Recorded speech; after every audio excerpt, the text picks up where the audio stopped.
So we are currently about 3 kilometers into our hike and everything is going great.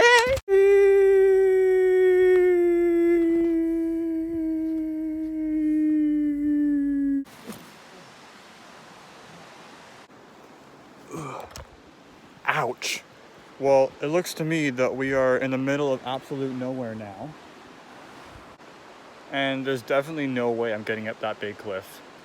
So looking at the condensation of geological residue on this earth-created mineral, it looks like it's gonna rain soon. So meaning we're gonna need a shelter, and fast.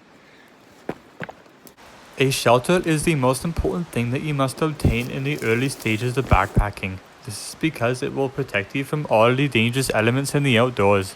You can last only 3 hours in the elements without a shelter, so you must build one quickly.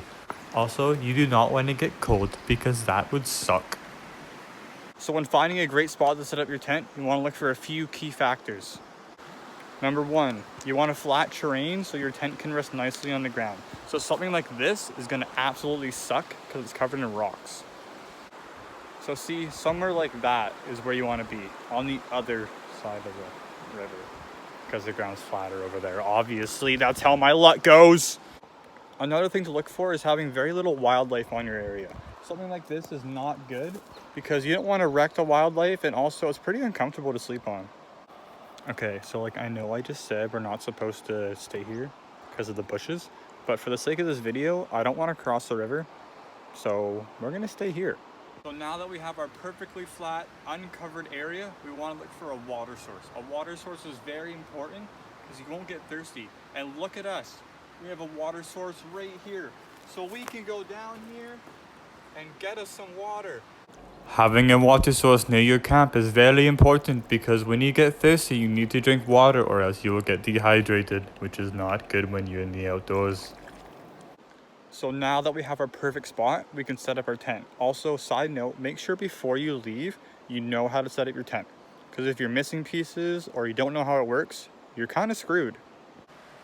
All right, as you can see, we are done constructing our shelter. Now we will survive a night in the wilderness. Whoa. Okay, something's not right here, guys. Oh my gosh, there's an earthquake! Whoa! My tent! No!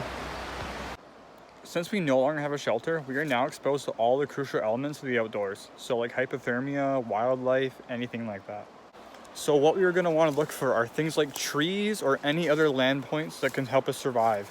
So something like this, where we can see it's very covered in trees, so rain won't hit us as much. If we're in the open like this, rain will fall on us and we're going to get wet. So things like this log are great. We can stay underneath it and we will not get wet because it's covering us. We can also use things such as sticks and leaves and even some grass to put a roof over our head. All right, now that we found this incredible shelter that will keep me survive for another night, we need to find some water. Water is very important because if we don't have water, we're gonna get thirsty. So finding water, we need to go to a river. So luckily for us, we have a river really close to us that we can get water from. Oh, hey guys, what's up? If you happen to forget your water bottle on a hike or completely run out of water, this video will help you. The human body can last roughly 3 days without any water, and dehydration happens fast, which causes thirst, fatigue, and organ failure, which can result in death. You may be lucky enough to find a water resource like a river, lake, or creek right away, but if you are less fortunate, here are some things to look out for. 1. Lush green vegetation. This is a sign that the plants are being well watered. 2. If there's wildlife, this shows water is near because you're not the only one who needs to stay hydrated. 3. Look for mud. If there's a large muddy area, this could mean there is water underground. Gross. It may be gross, but just filter it and you're good to go. If you still can't find water, you can always collect rainwater. This could be risky if you're already dehydrated because it is a long process. Do not forget to purify your collected water. There are millions of organisms that live in water, including bacteria. The bacteria can lead to illness, which can be worse than the dehydration itself.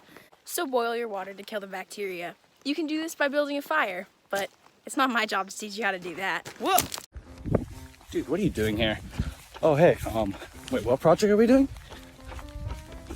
3 things about survival.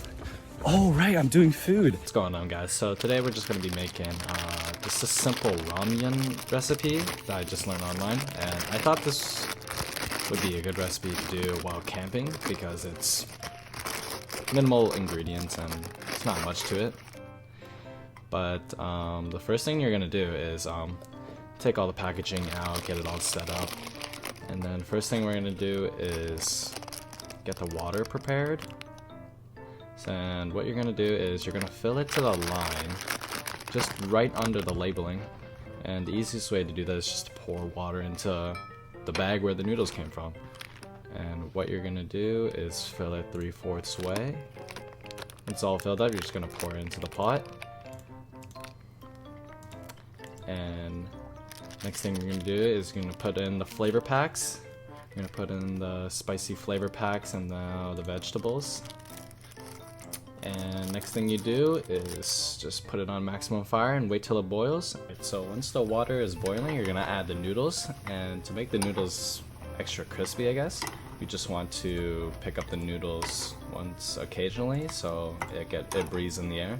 So apparently my camera cut out, so what I did was I beat the eggs and I put it into the pot, and I also added green onions, and then I put the lid over for 30 seconds on maximum heat.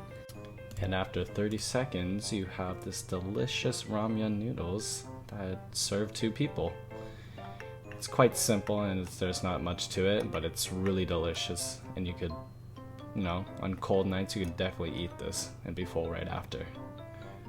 So about bringing food on camping trips, I guess just bringing stuff that are dehydrated, bringing stuff that isn't perishable is super important, because you don't want to bring something and then if you don't eat it after the day in wet and hot weather, it's gonna get really bad. Just bringing stuff that can last a long time it's the perfect thing to bring. The thing about food is you gotta be pretty knowledgeable of what you bring. It's super important. Oh man, my head is spinning.